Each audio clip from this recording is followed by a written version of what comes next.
बिना सोचे समझे किसी को गलत समझने वाले लोग इस कहानी को अवश्य सुने। आपकी आंखों से आंसू निकल आएंगे। नमस्कार, जय श्री राधे, जय श्री कृष्णा। दोस्तों साथियों, आज की जो कहानी है वो बड़ी ही महत्वपूर्ण है, जो हमें हमारे जीवन की बहुत बड़ी सीख दे करके जाएगी। साथियों, कहानी को शुरू करने से पहले मेरा आपसे एक ही निवेदन है, यदि आपने हमारे इस चैनल को सब्सक्राइब नहीं किया है तो चैनल को सब्सक्राइब अवश्य कर लें, और यदि कहानी अच्छी लगे तो लाइक शेयर कमेंट करना बिल्कुल ना भूलें।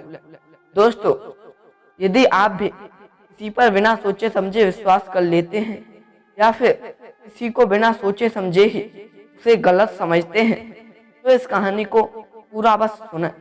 दोस्तों, किसी ने बड़े ही कमाल की बात कही है कि अंदाजे से ना नापी किसी इंसान की हस्ती, अक्सर ठहरे हुए दरिये गहरे हुआ करते हैं।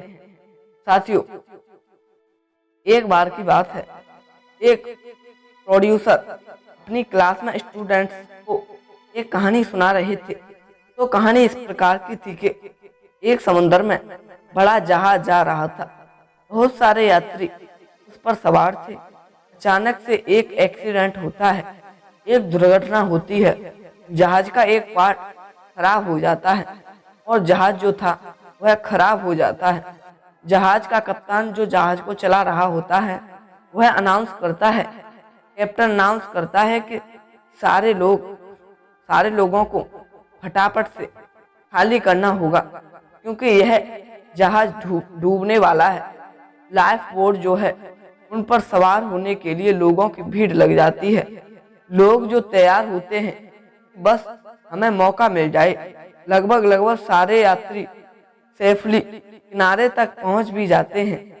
रेस्क्यू टीम भी आ जाती है, लेकिन एक अंत समय आता है जब जहाज बस डूबने वाला होता है। सिर्फ एक ही लाइफ बोट बची होती है, लेकिन जहाज पर दो व्यक्ति थे जो एक कपल थे, पति और पत्नी का जोड़ा था।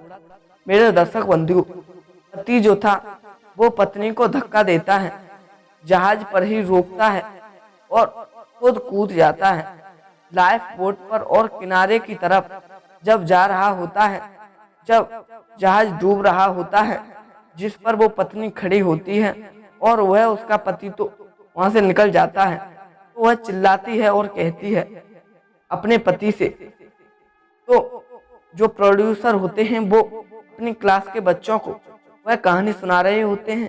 तो प्रोड्यूसर ने अपनी कहानी बीच में ही रोक करके बच्चों से पूछा कि क्या लगता है, क्या कहा होगा।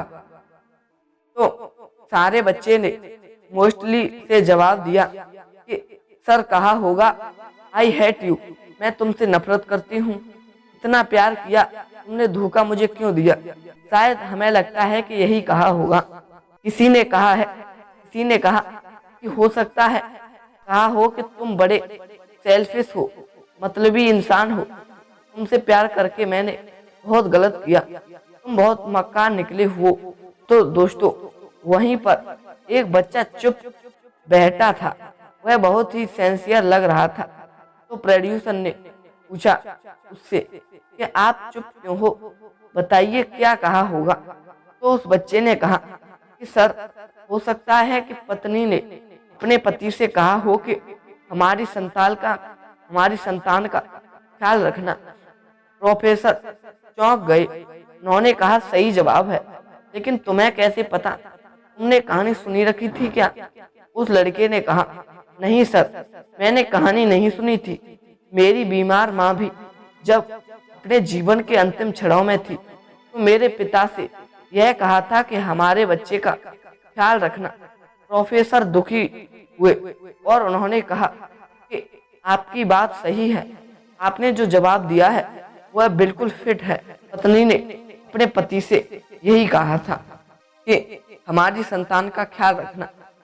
प्रोफेसर ने कहा लेकिन कहानी अभी बाकी है। उन्होंने कहानी आगे बढ़ाई। उन्होंने कहा कि वो जो जहाज था उस पर जो महिला बची थी, वो जहाज बस डूब गया, उस महिला की मौत हो गई। जो पति था वो किनारे पर आ गया, घर पहुंचा, वहां उनकी बेटी थी। उस बच्ची का लालन पालन किया, उस संतान का पालन पोषण किया। उसे पढ़ाया लिखाया, उसका विवाह करवाया, और समय का चक्र है, उसी व्यक्ति की भी जान चली गई, उसकी मौत भी हो गई, जिसने अपनी बेटी का लालन पालन किया था। जो बेटी थी वो एक दिन अपने घर पर मायके में आई हुई थी, अपनी ससुराल से वापस, और घर की साफ सफाई कर रही थी, सामान जो सारा देख रही थी।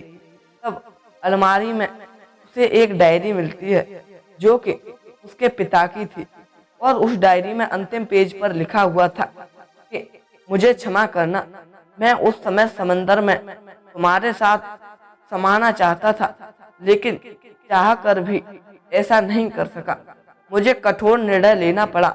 हमारी संतान को पालना पोसना आवश्यक था, इसीलिए मैंने तुम्हें वहीं छोड़ करके खुद की जान बचाना सही समझा।